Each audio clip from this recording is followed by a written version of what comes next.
आज मैं आप लोगों को बायोगैस के बारे में बताने जा रहा हूँ कि इससे क्या क्या किसान भाइयों को लाभ हो सकते हैं और उनके क्या क्या फायदे हैं और इनमें कितने लागत लगते हैं इसको अपने घर पे अगर आप बनाना चाहते हैं तो। जैसे कि हम जानते हैं कि बायोगैस जो है ऊर्जा का एक मेन सोर्स है जिससे हम इसको हम बार बार यूज कर सकते हैं। ये एक नवीकरणीय सोर्स है जो कभी खत्म नहीं होता है। जबकि किसान आप लोग जानते हैं कि बायोगैस का यूज हम लोग ऊर्जा के साथ साथ किसी कार्य के लिए भी कर सकते हैं। जैसे कि इस बायोगैस का यूज जो हम लोग करते हैं इसमें जो भी यूज होते हैं, जो भी हमारे इसको बनाने में जो महत्वपूर्ण है वो हमारे घरेलू होते हैं और जो हमारे गांव में आसानी से प्राप्त हो जाते हैं। जैसे कि जो हमारे जैविक हो गए, जैविक खाद्य हो गए, जैविक अवशेष हो गए, पशु के अवशिष्ट हो गए, उन सब का यूज प्रयोग करके हम ये बायोगैस उत्पादन करते हैं। प्रदेश के जो किसान भाई बायोगैस संयंत्र लगवाना चाहते हैं, उन्हें ये जानकारी होना बेहद जरूरी है कि उनके परिवार में सदस्यों की संख्या कितनी है और उनके पास पशु कितने हैं। उसी के अनुसार बायोगैस संयंत्र के आकार प्रकार का चयन करें। जिन किसान भाइयों के पास परिवार में सदस्यों की संख्या 5 से 6 है और उनके पास 4 से 5 पशु हैं और 50 किलो गोबर है, तो वो 2 घन मीटर बायोगैस संयंत्र लगवा सकते हैं और घर में आसानी से खाना पका सकते हैं। ग्रामीण क्षेत्रों में बायोगैस लगाना चाहते हैं तो उसकी जो आइटम लागत होती है वो अगर छोटे फैमिली है, 2 से 4 लोग हैं, तो कम से कम 70 से 80 हजार रुपए की लागत लगती है। जो ये लागत हमारी वो 10 से 12 महीने में वसूल हो जाती है और इसमें कोई एक्स्ट्रा खर्च नहीं होता है, क्योंकि इसमें जो भी यूज होते हैं वो हमारे गांव में आसानी से मिल जाते हैं। जैसे कि जैसे हमारे किसान भाई पास अगर 2 जानवर हैं तो वो एक दिन में कम से कम वो 10 केजी गोबर देती है, जिसका यूज हम वो अपने बायोगैस में ऊर्जा उत्पादन के लिए या खाना रसोई में खाना बनाने के लिए यूज कर सकते हैं।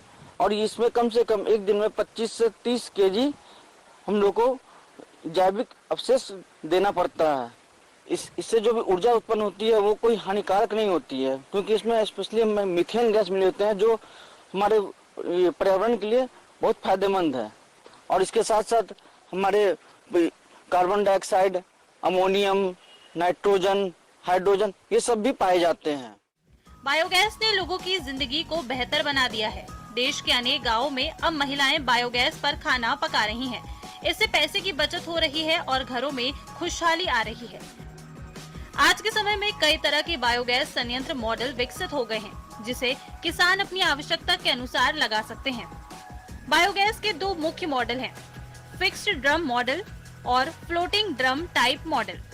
Fixed drum type biogas Deenbandhu biogas संयंत्र, जनता बायोगैस संयंत्र। Floating drum type biogas KVIC biogas संयंत्र, प्रगति बायोगैस संयंत्र। अगर बात की जाए इसके इंस्टॉलेशन में कि कौन सी जगह इसके लिए सबसे परफेक्ट है, तो सर जहाँ पे हम लोग बायोगैस का इंस्टॉलेशन करते हैं वहाँ पे आसपास पानी जमा नहीं होना चाहिए, प्लस उस बायोगैस के आसपास हमारा पानी का सोर्स अच्छा होना चाहिए ताकि हम लोग इजली पानी को यूज कर सकें। जो जहाँ पे हम लोग जानवर रखते हैं उसके पास में होनी चाहिए ताकि हमारे जो उनके जो मलमूत्र जो उनको ले जाने में समय बर्बाद ना हो। जहाँ पे बायोगैस का इंस्टॉलेशन होता है वो जमीन समतल और ऊंची होनी चाहिए।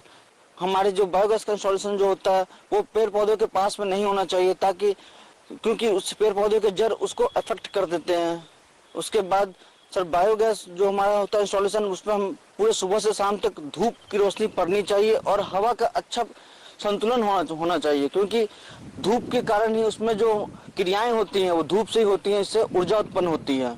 अगर हमारे घर के पास अगर पास में तालाब या कुएं हैं तो उसके पास में हम लोग उसको नहीं कर सकते हैं, क्योंकि जो पानी का सोर्स है उससे हमारे जमीन वहाँ के आसपास के वो दलदल हो जाते हैं, जिससे क्या होता है जो हमारा बायोगैस होता है वो नीचे धंसने का डर रहता है।